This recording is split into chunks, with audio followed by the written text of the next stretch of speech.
Est-ce que vous m'entendez? Est-ce qu'on peut reprendre? Oui. Très bien. Juste le temps que vos camarades puissent rejoindre la réunion. Donc, oui, très bien, parfait. Donc, je disais qu'il faut retenir que les quinolones sont une véritable révolution depuis 15 ans en ophtalmologie. Si vous voulez retenir un antibiotique de référence utilisé en ophtalmologie, c'est le ciprolin. Donc, si vous passez en stage en ophtalmologie, vous verrez sur les ordonnances des patients le ciprolin. C'est le seul antibiotique capable, sans bon, indication justifiée bien sûr, hein, c'est le seul antibiotique, pas le seul, mais c'est le meilleur antibiotique utilisé qui est capable de franchir cette barrière hémato-oculaire. Les corticoïdes par voie générale sont utilisés pour forcer la barrière hémato-oculaire.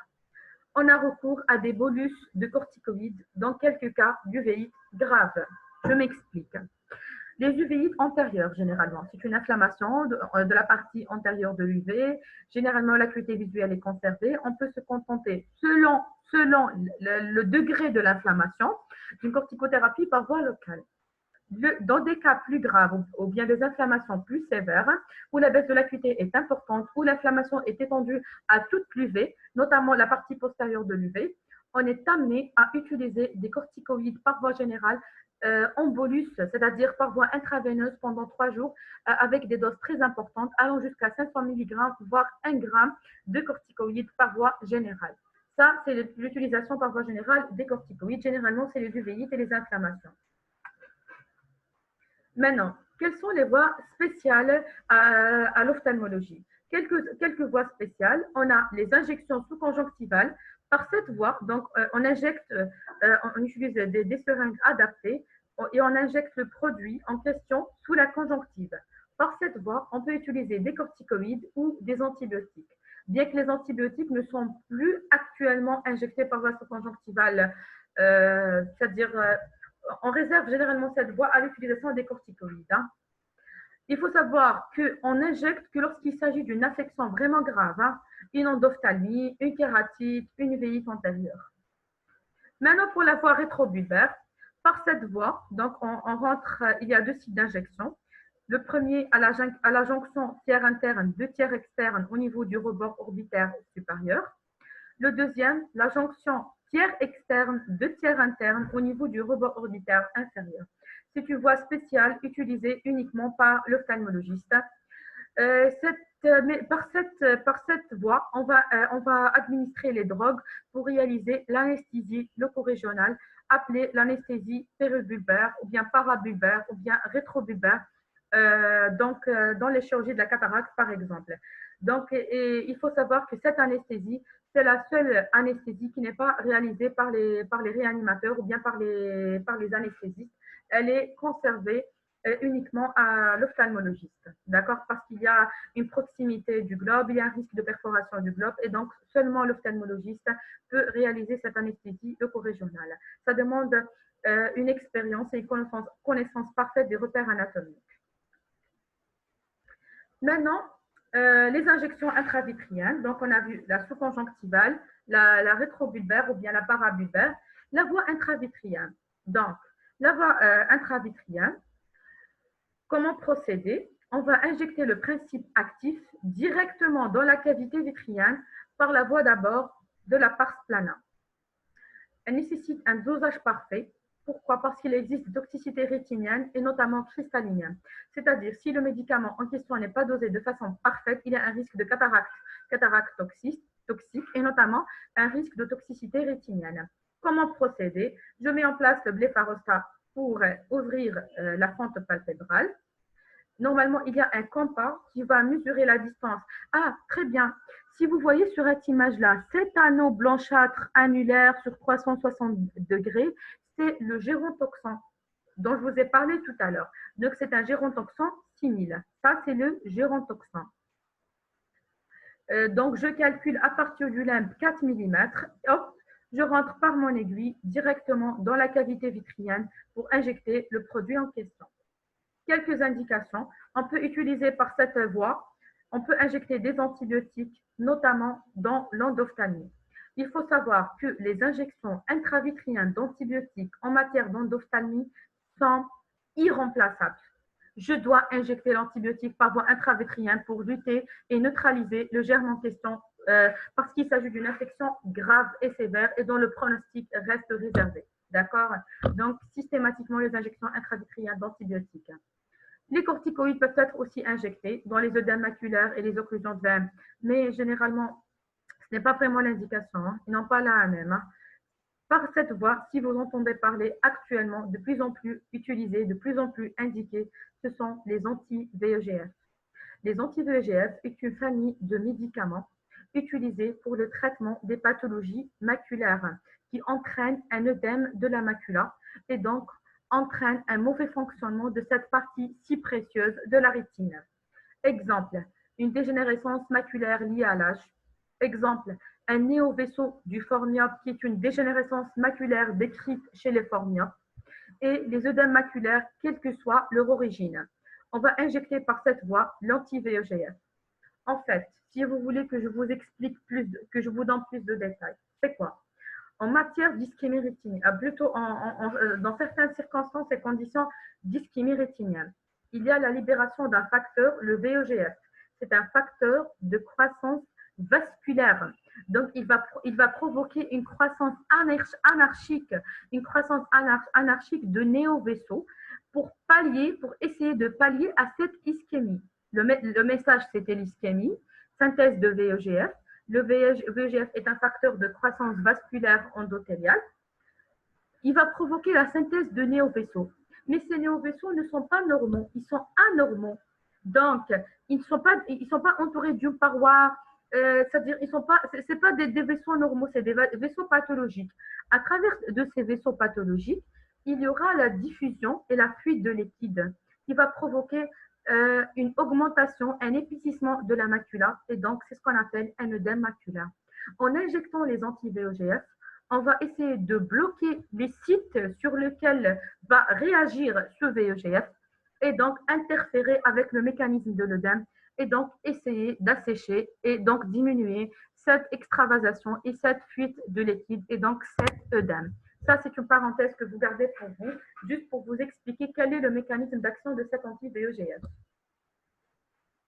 À partir de la pars plana, le médicament en question va diffuser vers la chambre antérieure en avant et vers la rétine en arrière. Maintenant, on passe aux effets ophtalmologiques des traitements utilisés par voie générale.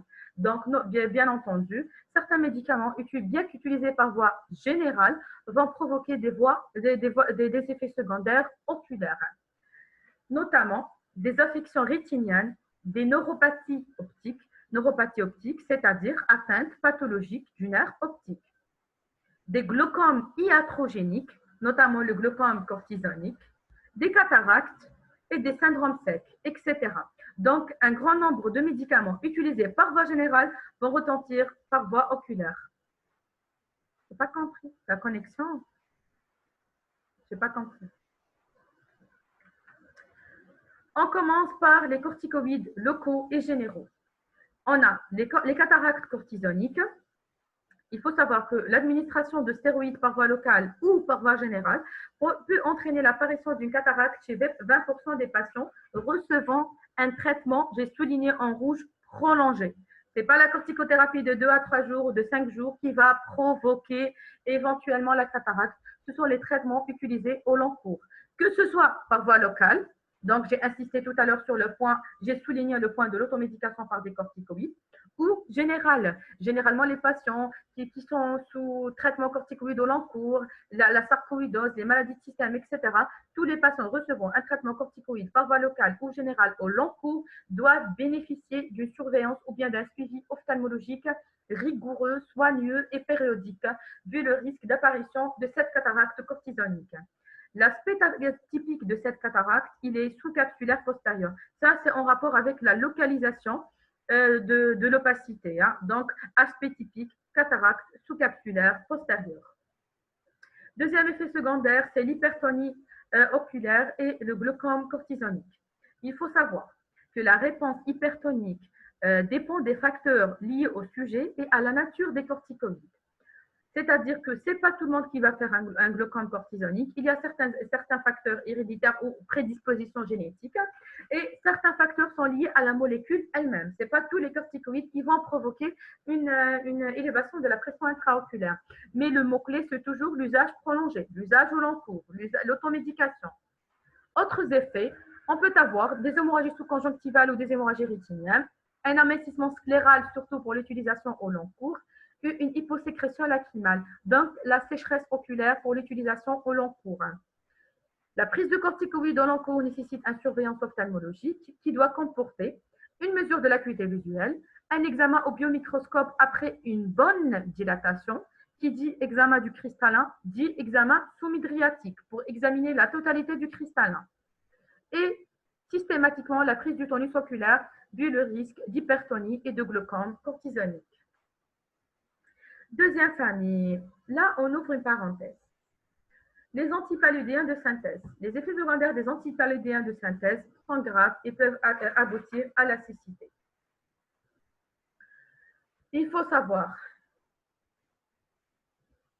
l'atteinte maculaire aux antipaludéens de synthèse évolue en 3 phases.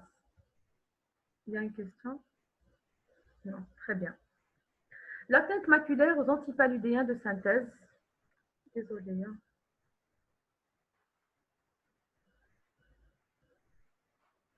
Désolée.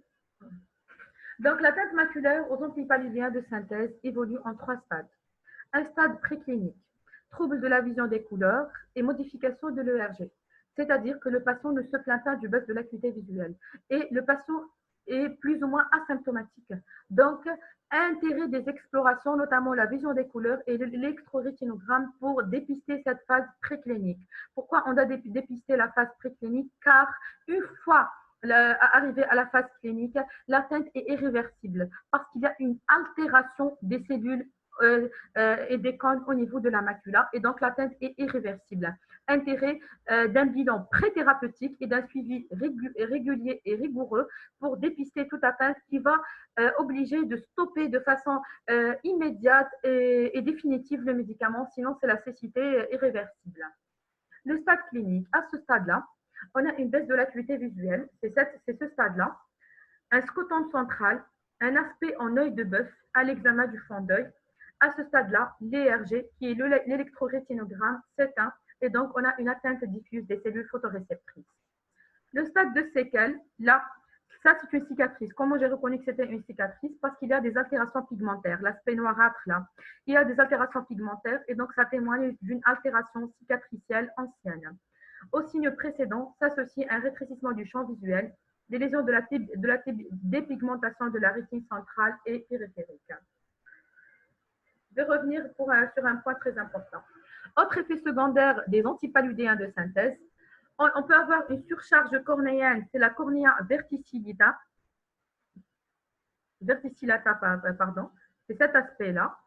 On peut avoir des troubles de l'accommodation. La conduite à tenir, comment procéder? Il n'existe pas de traitement curatif pour la maculopathie aux antipaludéens de synthèse. Le seul traitement demeure préventif. Comment? Un bilan pré-thérapeutique, vision des couleurs et l'ERG, ce sont les seules explorations qui permettent de dépister l'altération préclinique préexistante éventuellement avant l'administration de ce médicament. Puis, une fois le médicament mis en place, c'est-à-dire le médicament instauré, l'examen doit être réalisé tous les 5 à 6 mois pendant les 2 premières années de traitement. Puis, vu le risque de toxicité qui augmente après 2 ans, l'examen doit être plus rapproché et donc chaque 3 mois au-delà de la 3e année de traitement. Ces examens de surveillance vont comprendre une acuité visuelle, toujours vision des couleurs, électrorétinographe et champ visuel. Électrorétinogramme, désolé. Hein. Graphe, désolé. Hein. Merci. Électrorétinogramme, c'est ça, oui. Désolé. Je disais, la question qui se répète, les patients qui présentent un Covid ou une Covid, donc ça fait l'objet de... C'est une question, on s'en fout. Désolé. Comment on le laisse sans traitement? Oui, on le laisse sans traitement parce que sinon il va devenir aveugle. il y a d'autres alternatives, c'est aux internistes de juger. Et on ne va pas lui laisser son traitement d'emblée. Il y a d'autres indications, d'autres alternatives et généralement, il aura au moins reçu 2 ans de traitement ou bien 3 ans de traitement pour arriver au stade de maculopathie aux antipaludéens de synthèse. J'ai ouvert cette parenthèse concernant les patients qui présentent un tableau de Covid pour lesquels, bon, au début, il y a eu plusieurs débats concernant l'utilisation des antipaludiens de synthèse. Est-ce qu'il y a eu d'instaurer son bilan ophtalmologique ou pas? Puis les ophtalmologistes et les comités d'experts ont tranché que pour un traitement de courte durée, même un traitement de 1 mois, il n'y a pas lieu de réaliser un avis d'ophtalmologie. Il n'y a aucun risque de toxicité maculaire pour les traitements de courte durée. La toxicité, c'est au-delà de 6 mois à 1 année de traitement. D'accord? Maintenant, l'éthambutol. L'éthambutol, utilisé pour le traitement de la tuberculose, il entraîne une névrite optique rétrobulbaire. C'est quoi une névrite optique rétrobulbaire? C'est une atteinte pathologique du nerf optique dans sa partie rétrobulbaire. Qui dit rétrobulbaire, c'est une partie inaccessible à l'examen du fond d'œil. Intérêt des explorations pour dépister cette atteinte. D'accord? Parce qu'une fois atteinte, on aura une baisse de l'acuité visuelle. Toujours tout ce qui atteint le nerf optique aussi, on a un trouble de la vision des couleurs, un scotome central, avec un fond d'œil justement strictement normal. Pourquoi? Parce que ça touche la partie, je disais tout à l'heure, il a 5 mm de lent. D'accord? Donc, c'est cette partie rétrobulbaire qui est atteinte par l'éthambutol. En examinant le fond d'œil est normal, alors qu'en explorant, il y a une atteinte du nerf optique. Si je pose pose le diagnostic d'une névrite optique rétrobulbaire due à l'éthambutol, je demande des potentiels évoqués visuels. Donc, c'est l'atteinte, je vais explorer les voies visuelles. Voilà. Si on pose le diagnostic de neuropathie optique, je dois arrêter immédiatement l'éthambutol. D'accord? Parce que l'atteinte de la macula, l'atteinte du nerf optique, que ce soit aux antipaludiens de synthèse ou dû à l'éthambutol, sont irréversibles. Donc, toute altération doit imposer l'arrêt immédiat et définitif du traitement. En conclusion, pour conclure, les médicaments en ophtalmologie sont administrés par voie topique dans 90% des cas, par voie générale dans 10% des cas, sans oublier les injections sous-conjonctivales et ils ne sont pas dénués d'effets secondaires. Je vous remercie pour votre attention. J'espère que les cours ont été clairs, que vous n'avez pas de questions.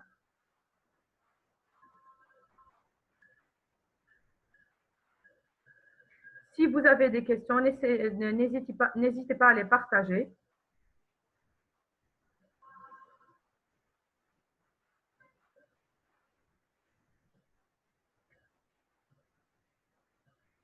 Quelles sont les structures qu'on puisse voir avec le fond d'œil? Je vous ai montré. Attendez.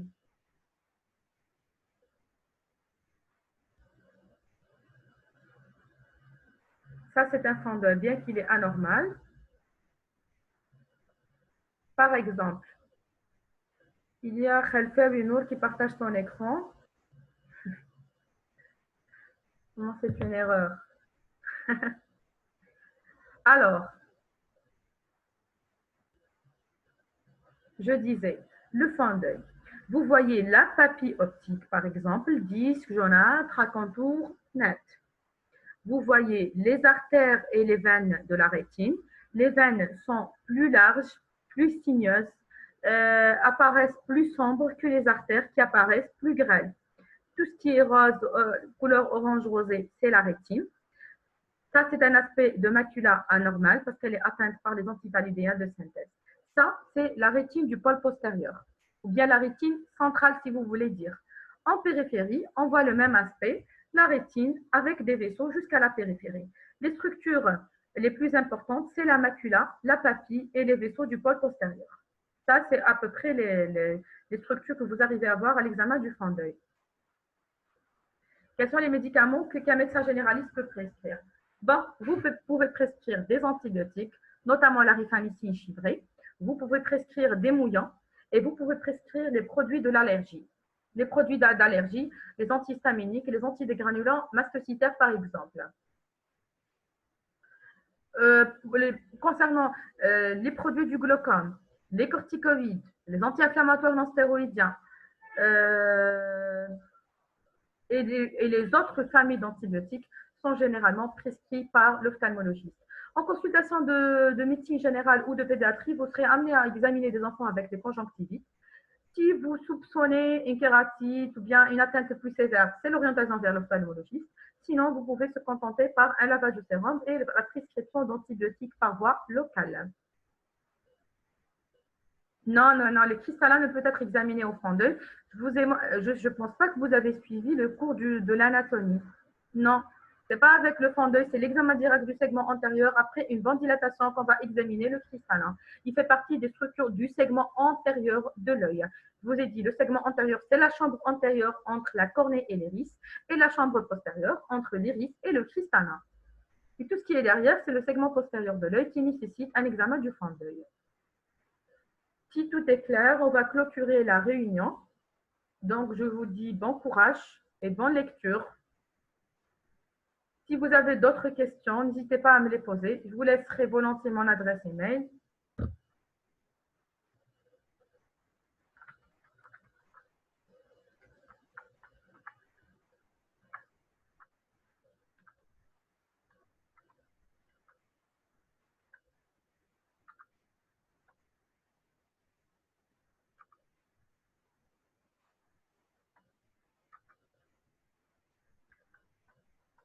Je sais pas.